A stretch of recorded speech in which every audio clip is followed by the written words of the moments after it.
Когда я переехала в Лондон, мне очень многие писали, что я никогда здесь своей не стану, и классовая система меня не примет. Вот уже год я жду, как говорится, пощечину от этой классовой системы. И сегодня я расскажу вам, как на самом деле обстоят дела. Мы разберемся сегодня, что такое британское классовое общество, почему многие, кто вам об этом говорят, просто пугают вас и плохо в этом разбираются на самом деле. Ну и главное, ответим на вопрос, можно ли из одного класса попасть в другой.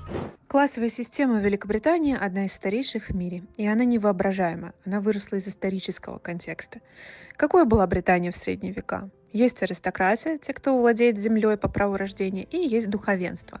А также есть и все остальные. Но потом появляется торговля, появляются купцы, ремесленники и банкиры. Люди без титула, но с деньгами и амбициями. Это и есть зародыш среднего класса. Реформация XVI века, гражданская война, промышленная революция – каждый из этих переломов перетасовывал карты. Новые деньги появлялись, старые титулы слабели. Но система не исчезла, она просто усложнилась. К XX веку в Британии сложилась модель из 3 классов – upper class, middle class, working class. И у каждого свои признаки и правила. И сейчас мы разберем все тайные и явные знаки высшего общества. Мы с вами находимся на Сент-Джеймс-стрит. Вокруг никаких вывесок нет, никаких опознавательных знаков снаружи, и если ты не знаешь, что это за здание, то ты пройдешь мимо. А это старейшие клубы, куда как раз и вхожи люди только высшего класса. Сзади меня, например, находится White's. Он основан в 1693 году. Это старейший клуб, членами которого являются в том числе, допустим, Карл III, король, принц Уильям. Дэвид Кэмерон 15 лет был членом этого клуба до тех пор, пока клуб не отказался принимать женщин, и женщин туда до сих пор не принимают. Рядом, вот за моей спиной, клуб Брукс, основан в 1764 году. И вот еще один, пожалуйста, тоже позади меня. Это клуб загородного дворянства, тех, кто ездил на охоту. Раньше функция этих клубов была проста. Это такие азартные игры, политика, нетворкинг, все в одном месте. Сегодня это уже скорее про связи больше, которых не нагуглишь и просто так не заимеешь. Здесь за ужинами действительно принимаются очень важные решения. И, наверное, именно поэтому эти клубы и существуют до сих пор. Не как музеи, а как такие живые институты власти, в принципе. Следующий маркер upper class – одежда. И тут вас ждет прям парадокс. Недалеко от клубов, можно сказать, за углом, находится Savile Row, улица, где шьют костюмы вручную с 19 века. Здесь одевались Черчилль, королевская семья, герцоги. Один костюм начинается где-то от 4-7 тысяч фунтов, а ждать нужно его полгода. А парадокс-то заключается в том, что настоящий потомственный аристократ не пойдет за костюмом Бриони, к примеру. И не потому, что Бриони плохой, а потому что Бриони — это про то, чтобы выглядеть богато. А у аристократа задача совсем другая. И поэтому он пойдет именно сюда, чтобы сшить костюм по себе или, допустим, перешить доставшийся от отца. Есть такое британское выражение inverted snobbery, то есть перевернутый снобизм. Дело в том, что люди upper class никогда не одеваются так, чтобы было заметно, что они богатые, то есть не одеваются кричаще. Вполне возможно, что костюмы, которые они носят, носил еще их отец. Логотипы — это для тех, кто хочет, чтобы их заметили, а аристократы считают, что носить чужие гербы — это удел слуг. Даже король Карл регулярно появляется в костюмах, которые он носил даже 20 лет назад. А вот человек в новом костюме с иголочки, с крупным лейблом, это, скорее всего, middle class. Тот, кто хочет казаться как бы богаче и успешнее, чем он есть. И это upper class считывает мгновенно и морщится. Кстати, я снимала отдельное видео о том, почему британцы носят старые вещи, при этом выглядят очень дорого. Там подробно про эту философию, про винтажные рынки. Ну и приглашаю вас поставить лайк этому видео, если вам заходит моя подача, и подписаться на мой канал. Здесь про парадоксы жизни в Великобритании. Теперь самое интересное. Как британцы определяют класс друг друга за 10 секунд безошибочно? Самый-самый главный маркер — это акцент. RP received pronunciation — это акцент upper class и такого upper middle class. Этот акцент вы можете услышать, допустим, на BBC. Он чистый, без региональных каких-то черт. Но есть и другие. Например, Cockney — это East London, рабочий класс. About, lousy, mouse, shout, south. It's more like about, lazy, mass, shat, sav. Scouse — это Ливерпуль, и, допустим, Джоли — это Ньюкасл. Am gan yem. Gan Gan yem. yem. Am gan yem. Am gan yem. Am gan yem. По акценту очень легко определить, где вы выросли, где учились и к какому миру вообще принадлежите. Но дело не только в акценте, есть еще и слова в языке и манеры, которые тоже могут выдать вас, человека определенных кругов. Например, кто-то скажет pardon, кто-то скажет sorry, кто-то скажет what, и это будет маркировать вас как определенный класс. Точно так же, например, со словами loo и toilet, sofa и set. И, конечно, по одному слову никто не делает радикальные выводы, но в сочетании с интонацией, с акцентом это уже складывается в определенную картину, и британцы ее умеют считывать мгновенно. Кстати, раз уж мы говорим про акценты и английский язык, хочу рассказать про приложение, которым я сама пользуюсь. Оно называется Vocab. И это не очередные карточки со словами. Идея здесь очень прикольная. Вместо того, чтобы скроллить соцсети, листаешь слова и устойчивые выражения. Те самые, которые британцы используют в реальной жизни, а не в учебниках. Слова можно учить в контексте, через короткие истории на английском, где фразы запоминаются естественно, а не просто мелькают перед глазами. Есть также тесты, чтобы проверить, что реально осело в голове. И можно создавать свои списки. Я, например, собрала слова про британский быт, которые встречаю каждый день. Ссылка в описании, там сейчас годовой план по цене 6 месяцев. Если вы из России, может понадобиться VPN. The office kitchen was quiet in the middle of the afternoon. Еще один маркер принадлежности к классу – еда. Куда не пойдет потомственный аристократ? В Tesco? Никогда. Harrods Food Hall? Нет, это для туристов и новых денег. Fortnum and Mason? Красиво, памятно, но сегодня там в основном туристы покупают чай в жестяных банках в подарок. Waitrose – это негласный супермаркет среднего и высшего класса. Есть даже шутка: ты живешь в хорошем районе, если рядом Waitrose, а не Tesco.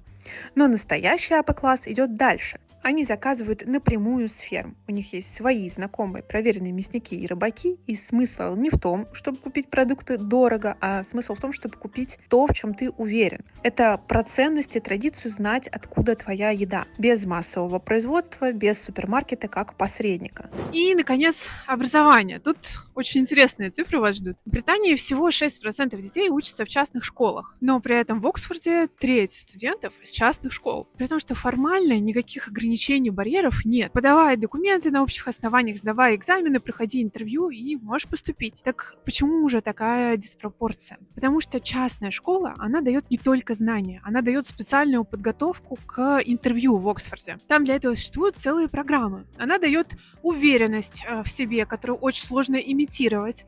Она дает одноклассников, связи, учителей, которые сами там учились в Оксфорде, да? Ну и, конечно, она дает тот самый акцент, манеры, способ мыслить, который и считывается мгновенно на интервью. Система воспроизводит сама себя. Это не прямой запрет, не закрытая дверь, просто у некоторых фора в 10 лет подготовки. Иностранец с хорошим аттестатом может поступить в Оксфорд, это реальность, но он не будет частью той сети, которую дают Итон или Harrow. И это нормально, потому что у него своя траектория. И тут мы уже видим интересную закономерность на тему классов. Система работает для тех, кто внутри нее.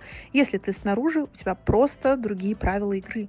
Middle class — это самый большой, самый размытый класс в Великобритании. Где-то 60-70% жителей ассоциируют себя с ним. Что же такое middle class? Это домик в каком-нибудь приличном районе, например, Чизик, Ричмонд, Хэмпстед, Grammar School, Waitrose, а не Tesco, отпуск 2 раза в год и теннис по выходным. И, конечно, наличие мнения по любому вопросу. Кстати, внутри среднего класса есть важное деление. Upper middle class — это врачи, адвокаты, старшие менеджеры крупных компаний.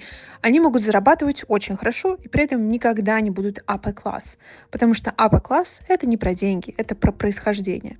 И даже молодые банкиры в стеклянных башнях Canary Wharf в дорогих костюмах с бонусами в сотни тысяч фунтов никогда не станут upper class.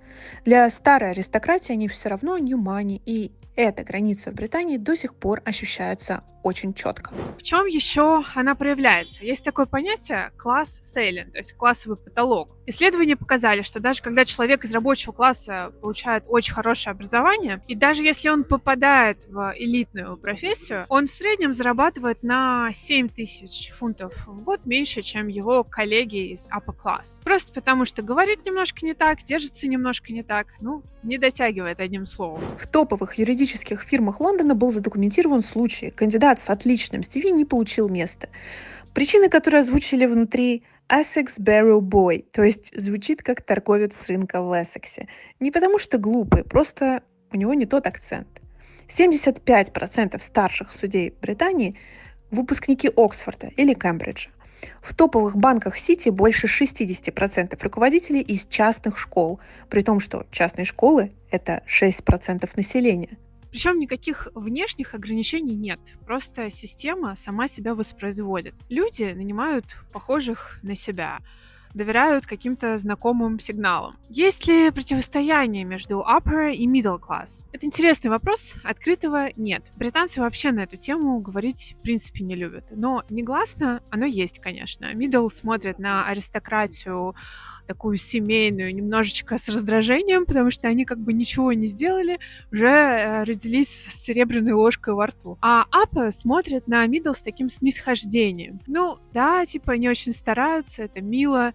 И вот это напряжение, это одна, наверное, из самых британских вещей вообще. Насчет иммигрантов. Мы не вписываемся, по сути, ни в один класс, и это в каком-то смысле освобождает. Не вписываемся, потому что, как я сказала, система работает через акцент, через воспитание, через школу, которая у нас, в принципе, быть не может. И получается, что мы как бы над всеми этими категориями. Иммигрант с хорошей работой в Лондоне — это просто некая отдельная категория, такая международная. И, естественно, таких людей в Лондоне очень много. Но о том, какое место мы реально занимаем сейчас, дальше еще чуть-чуть поговорим. Ну а теперь поговорим про working class. И тут начинается самое интересное, потому что именно тут корни многих изменений, вроде Brexit. Потому что в 21 веке этот класс очень сильно изменился. Рабочий класс — это классические профессии: водители автобусов, работники супермаркетов, уборщики, сиделки, строители, сантехники, электрики. Все, кто работает руками или в сервисе. Но вот парадокс. Сантехник или электрик в Лондоне может зарабатывать и 70, и 80 тысяч фунтов в год, что довольно много. Это больше, чем некоторые офисные работники, которые себя считают средним классом. Но идентичность все равно остается. Люди продолжают называть себя working class, потому что это скорее про культуру, нежели про уровень заработка. Это паб, вот, пожалуйста, а не винный бар. Это какой-то конкретный, причем паб, районный, в котором тебя уже давно знают. Это Greggs и Sausage Roll, а не какая-нибудь local bakery. Это скорее Lidl и Aldi.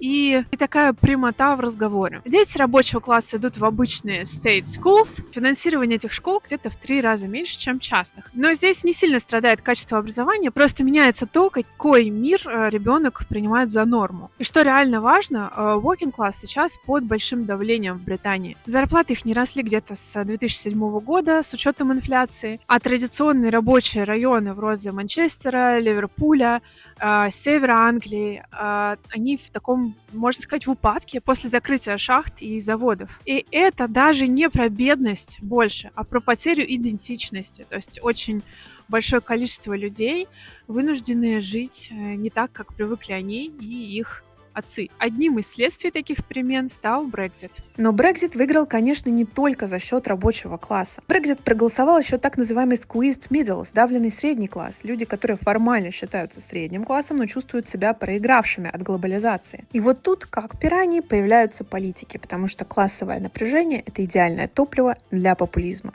Вся кампания была построена на противопоставлении народной армии против элит, которые вас предали. Но важно, что сам Фараш вообще-то выпускник частной школы и бывший банкир. Это работает не только в Британии. Трамп в Америке, Ле Пен во Франции. Везде одна и та же схема. Найти людей, которые чувствуют себя оставленными, и сказать им, что виноваты элиты, иммигранты, Брюссель, кто угодно. Поэтому Brexit — это не просто голосование против ЕС, это был крик людей из забытых городов севера Англии. Они голосовали за перемены, потому что терять-то им было вообще-то нечего. Так что вот так вот классовая система в Британии — это не только про акценты и клубы, это живая политическая сила, которой страна живет и сейчас. Итак, главный вопрос.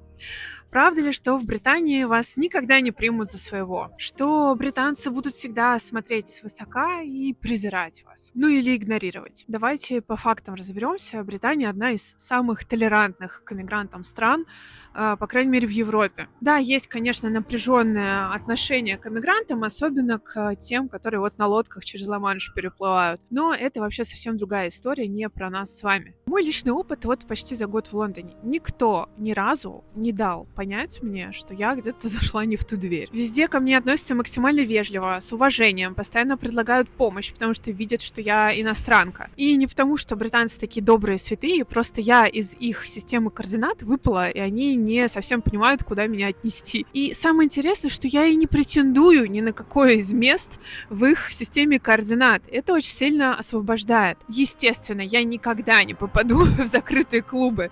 Ну, вероятность, да, 99,9. Но давайте честно, оно мне надо. В любой стране мира есть некие закрытые касты. В России это, допустим, силовики и чиновники с доступом к телу. В Германии это старые промышленные династии. В Америке это old money из Англии. Везде есть своя версия элитных клубов. И абсолютно везде попасть туда очень сложно. Это не британская проблема, это проблема общечеловеческая. Если сейчас твое ощущение, на своем ли ты месте или нет, зависит от того, приняли ли тебя британцы, то у меня плохие новости.